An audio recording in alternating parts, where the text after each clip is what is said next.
I've been working for a few days without the camera just because it's been raining on and off all the day, so having the camera is a little bit complicated, and actually working is a bit complicated because I need to pause and wait for the rain to stop and then come back. I mean, it's been kind of a mess, to be honest.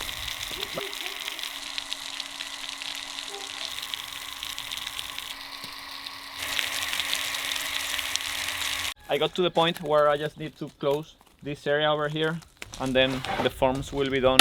Right now it's 8 a.m. and it will start raining at noon and then it will keep raining for the next few days.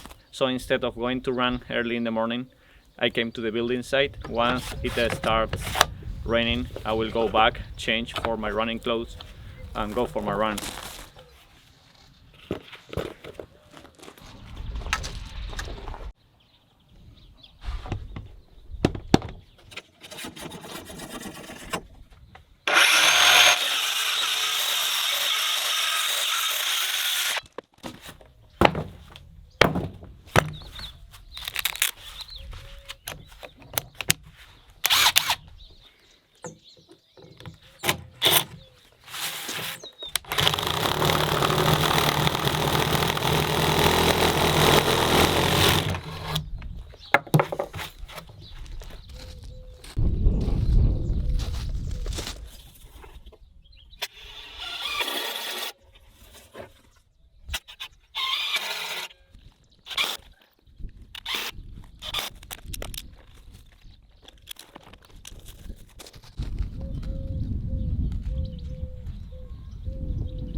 The idea is to level up the whole thing as best as I can. You can see there is a small bump, like maybe this height.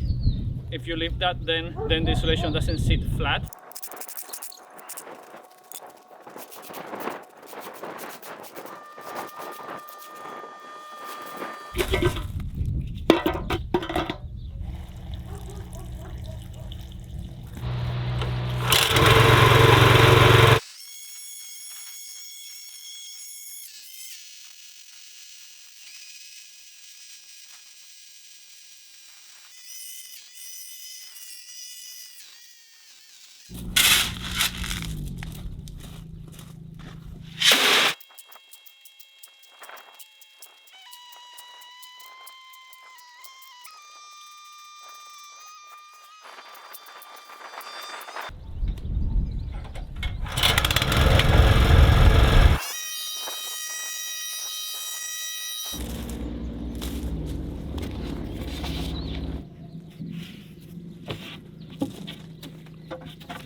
I came in to work today, and just as I got to the shed, the rain started going hard.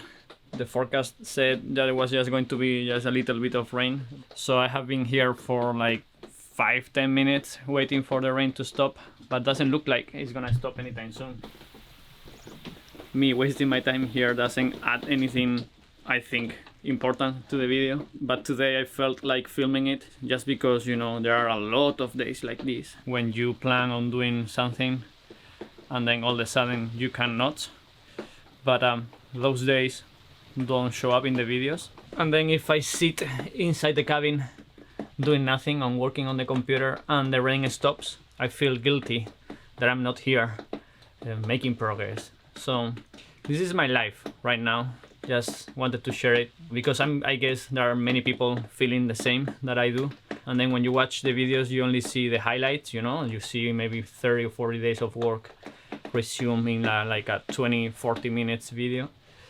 So just for all of you that are out there trying to do something similar, there are many days that things don't go according to plan, and I feel like there is no progress at all pretty much most of the days. But you know, you just need to keep showing up. Hopefully the rain stops and I can keep installing XPS.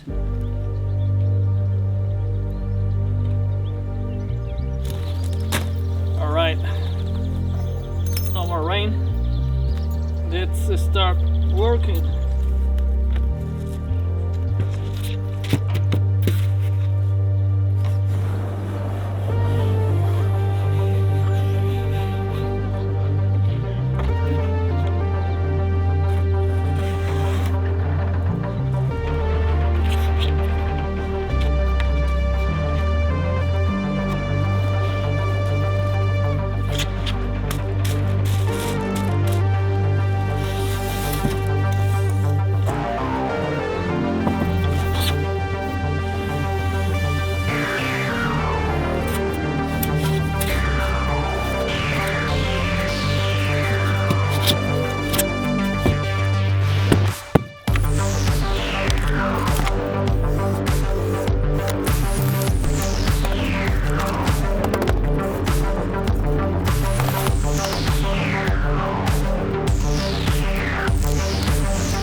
As you guys know, we have been off the grid for several years now, and the main two reasons why we did it are reasons that might resonate with you. First of all, electrical companies are always raising prices, and to be honest, we were very tired of it. And the second reason was for the many power outages that we experienced during the years. I understand that being 100% off the grid is not something that everyone can do, it's not an easy task. And you might say, but Pepe, I don't have a home setup like you have, there is nothing I can do. And that is why I'm very excited to introduce the launch of the new Anker SOLIX X1, a new energy storage system for any home that will help you if you are experiencing any of these issues. For example, if you have issues with fragile power grid or extreme weather disasters that causes power outages to your house, the Anker SOLIX X1 will automatically activate a storm guard mode when your local weather service sends a severe weather alert. This mode charges the X1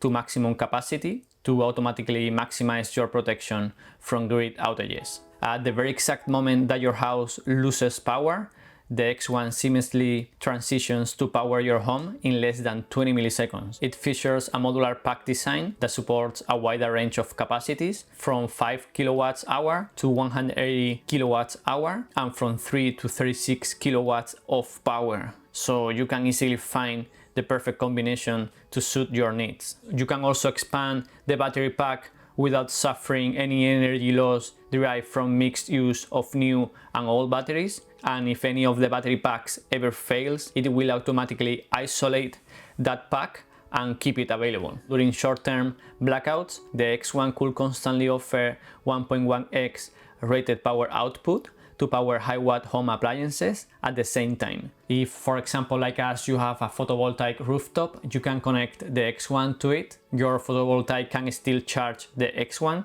during a power outage, and your home continues to operate as if there is no power outages. The Anker SOLIX X1 is an AC coupled solution, so there is no compatibility issues with any of your existing solar panels. It is extremely well designed, very minimal, elegant and sleek, and it will look good anywhere you install it, and it is only 5.9 inches thick, 40% thinner than traditional home energy storage systems.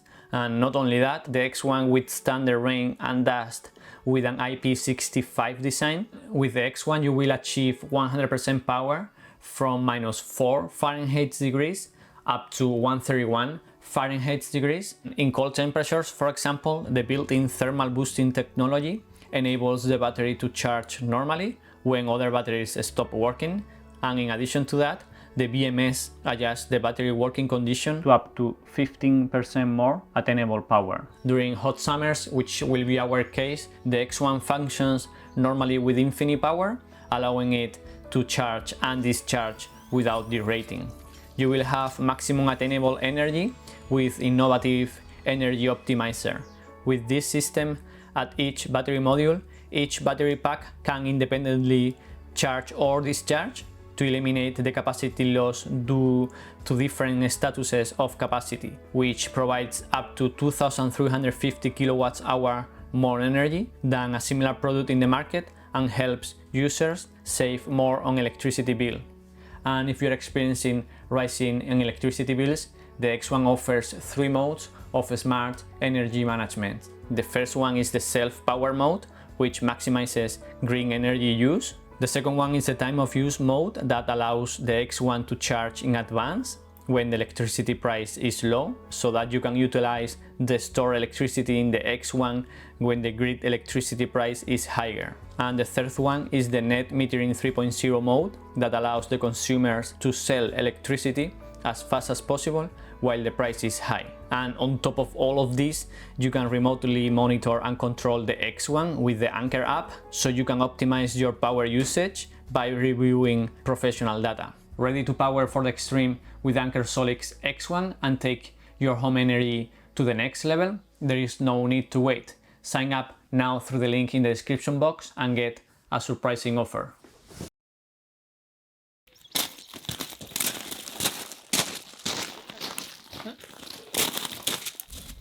Ay, no nos da la vuelta.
te pueden entrar los ojitos, tío. Vente, ven. Ten cuidado, tío. Es muy bueno. Vente, vamos, corre.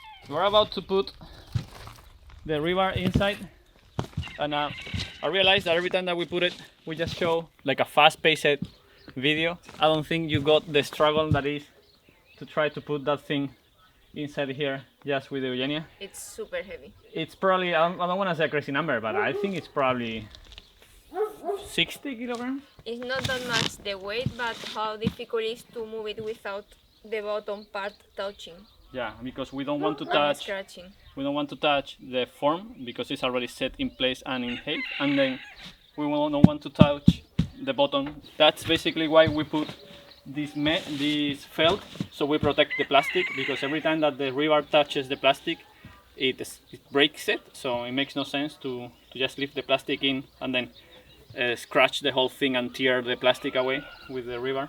Lolita and Aspen are enjoying their new place.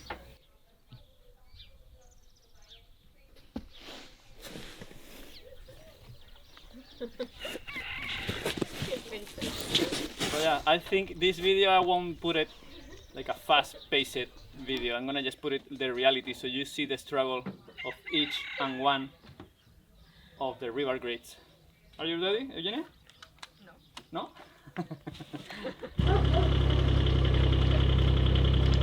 Momentito, momentito.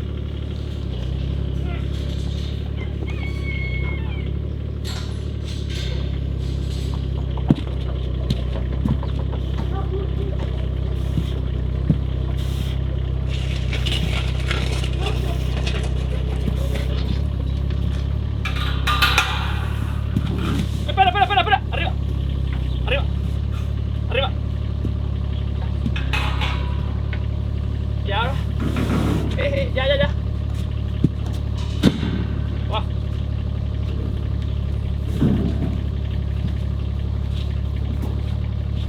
I think this is the first time that we do it drama-free. Normally though, it's not that easy. Yeah, good point. We plan on cutting the slab right here. Once you go over 20 or 25 square meters, you need to cut the concrete slab, because if not, it will break when it dries. So we were planning on doing the cut line with this turn over here. So we won't be putting. Some people just put the rebar all the way, and I guess that's okay. I guess it's not 100% okay, but more or less. But we're gonna just leave a space without rebar, so when we cut the control line, we don't cut any rebar, leaving it exposed to humidity and water, and then making the whole rebar rust. So the whole thing will be covered with concrete.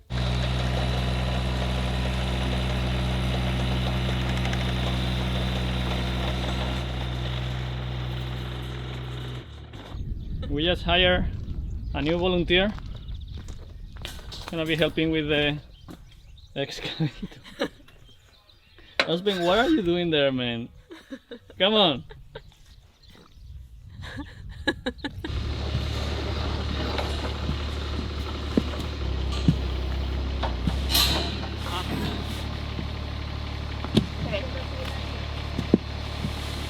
¿Quieres?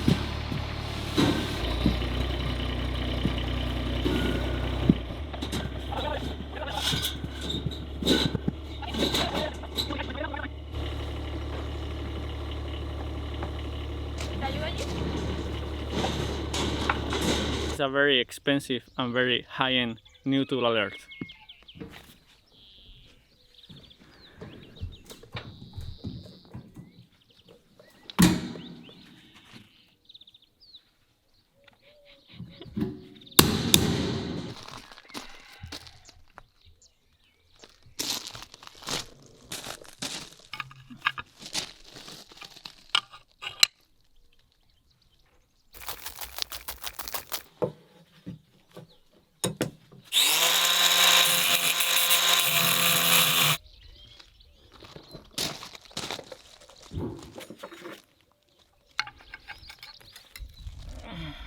No. It's not strong enough.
just finished installing this second zone.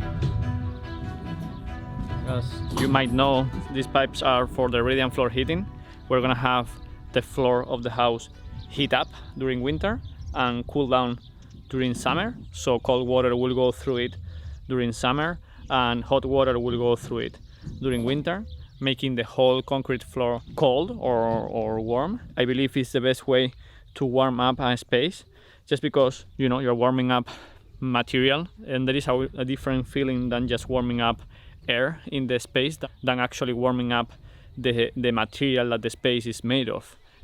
It's very pleasant. I have experienced it several times in houses that we designed and built in Los Angeles, but I never had it for myself, so this is gonna be the first time. This first zone that you see here is for the laundry room. I am actually right now standing on the laundry room, and that small circuit there that is actually connected to the laundry is a small powder room. We're gonna access this powder room over here, and there's gonna be a toilet and a sink. That powder room is gonna be accessible through here on the outside, and that we're gonna be using when we are, you know, in the garden or in the swimming pool, or when I am in the workshop working in the future. Then we have the laundry room, which is here, and you will have access through here, a door that is going to be there.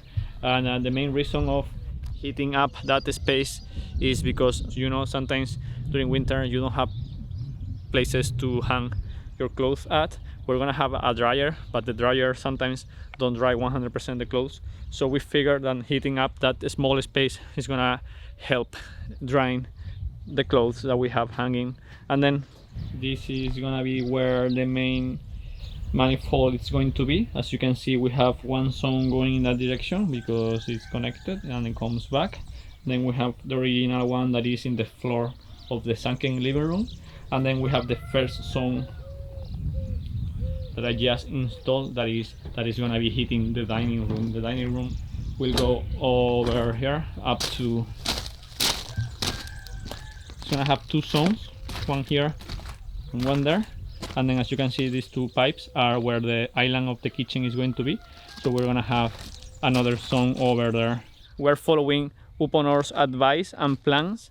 They designed this whole system, and we're using Uponor material. All the pipes and everything is from Uponor, as I showed you guys already. And they designed each zone to be roughly 60 meters long. So each zone is more or less the same length, which is supposed to be better for the system in the future and how it works and how it performs. So that's why this zone stops there and doesn't go all the way to here.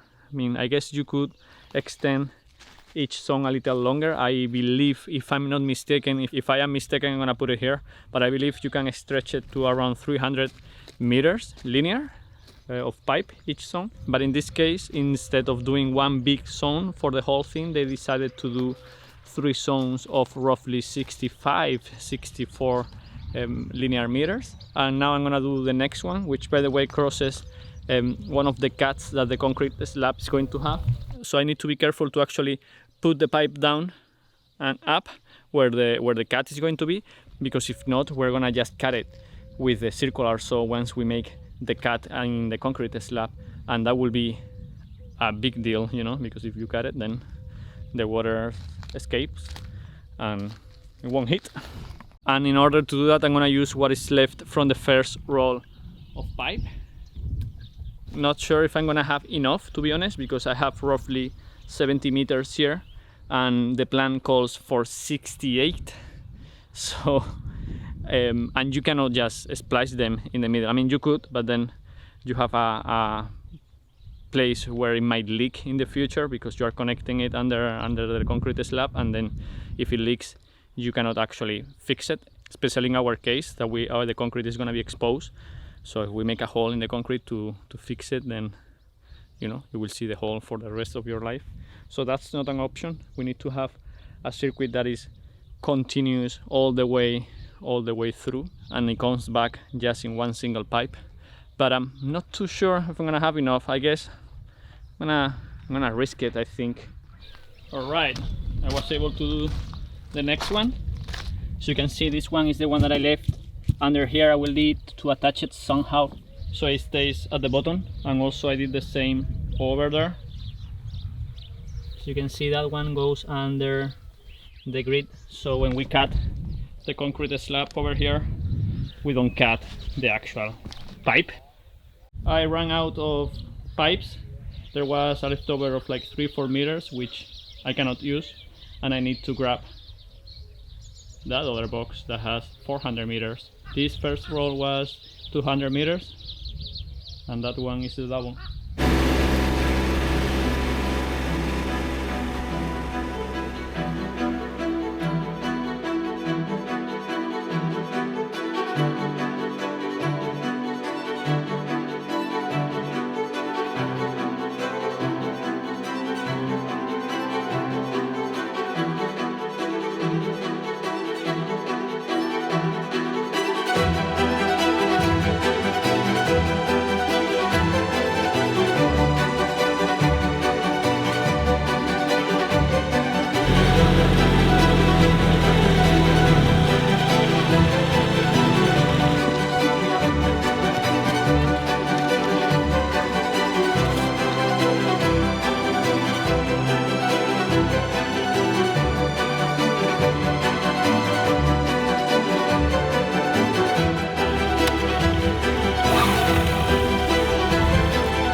Bad news. Last night I stayed until late at night, like it was dark already, to try to finish the last zone, and you know, and I kinked the pipe in one of the returns. That's a big bummer, to be honest. When I got home, I researched a little bit in the manual of Uponor of how if they said how to fix that kind of things, because I figured it's something that is prone to happen because you are trying to turn the pipe with a very close radius, and it happened. I don't know how it happened, to be honest. I did that yesterday for the whole day. I don't know how many turns I did. I mean, you can count them. 60 turns? But the truth is, I was getting tired and it was too dark to keep working. But I kind of made the mistake of obsessing, of having progress, you know. I wanted to finish this last night, so today I could do a different thing. And you know, I paid the price. So what happens is this: when you turn the pipe, if you turn it too much, at some point it kinks, you see, and then if that happens, the water won't be able to pass through it, so the radiant floor heating won't work. And then when you return it to the position, you see it stays like this. So Uponor in the manual says that if you apply heat to that pipe where it kinked, the pipe will return to its shape automatically by itself. So we're gonna try that.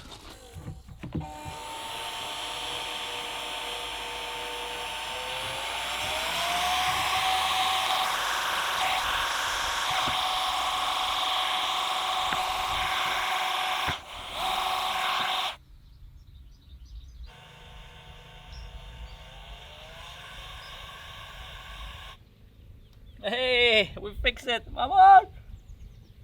Now I'm gonna let it cool down for a few minutes. I'm gonna put some water in it also by hand, because right now, you know, if I force it again, I will just kink it again. Woo! We saved that one, man.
Game time.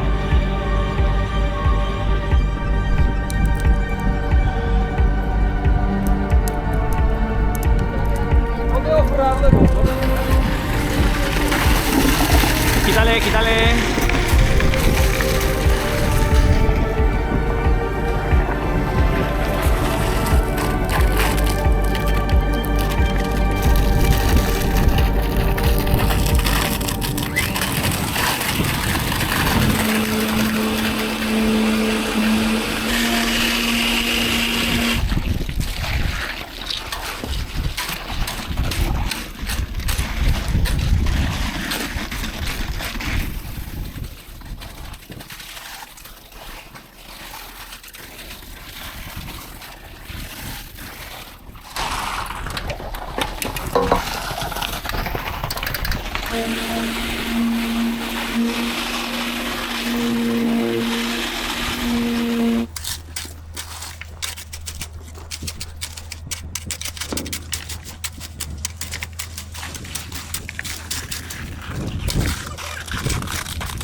Sí, sí, sí. Quítate.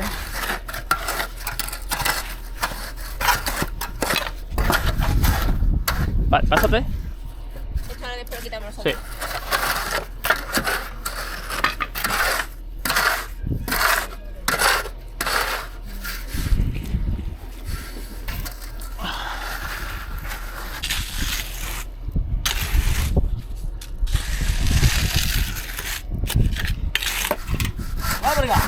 Espera, espera, espera.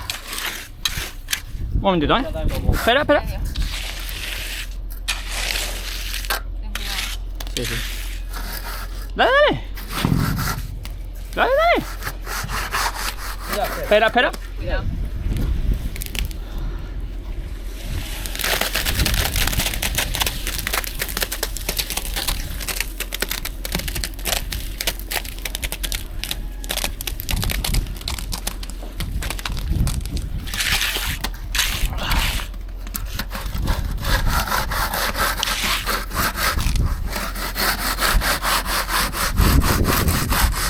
Espera, espera. Vai mesmo aquela aqui, olha para aí.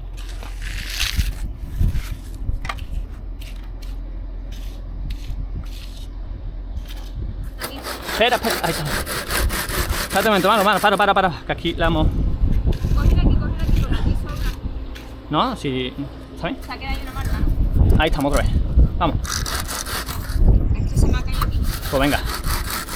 Aquí a mí me sobra aquí. Puedes irte para allá un poco, ¿eh?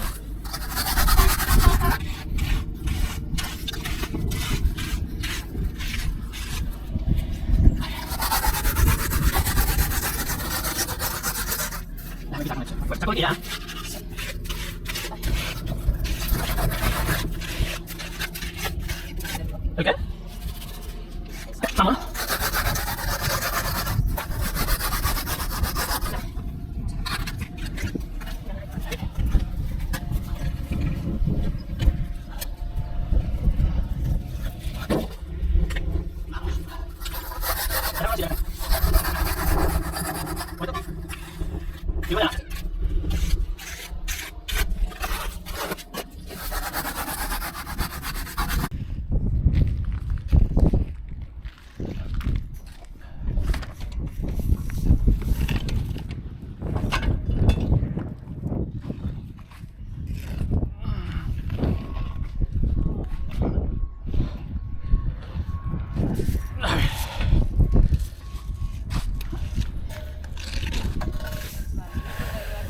Sí.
Alright guys, it's been like 1 hour since the truck left. We have passed with the hand float several times all around the perimeter. This is a little bit more wet than that side, and Eugenia is already doing the edge on that side because that edge is going to be exposed. Today's been very windy, so the concrete is drying very fast. So it's going to be our first experience with a concrete drying so fast. The idea is to keep creating cream by hand all around the perimeter while it dries, and then once it's dry enough, then jump inside there with the power trowel and with the plate underneath it. And with the plate, what we do is we create more cream, and we also make sure that we flatten the whole thing. We push the gravel down and all the aggregate down and bring the cream up, and at the same time we make sure that everything is somewhat flat. I don't think we're gonna have a lot of time today to speak to the camera because we are rushing, so this might be the last time I speak. For those of you that only like seeing us work and not speaking, then this might be a good video for you.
Guay, ¿no?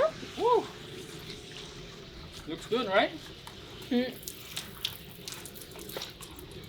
Acabaste, ¿no? I think so. I think so, no?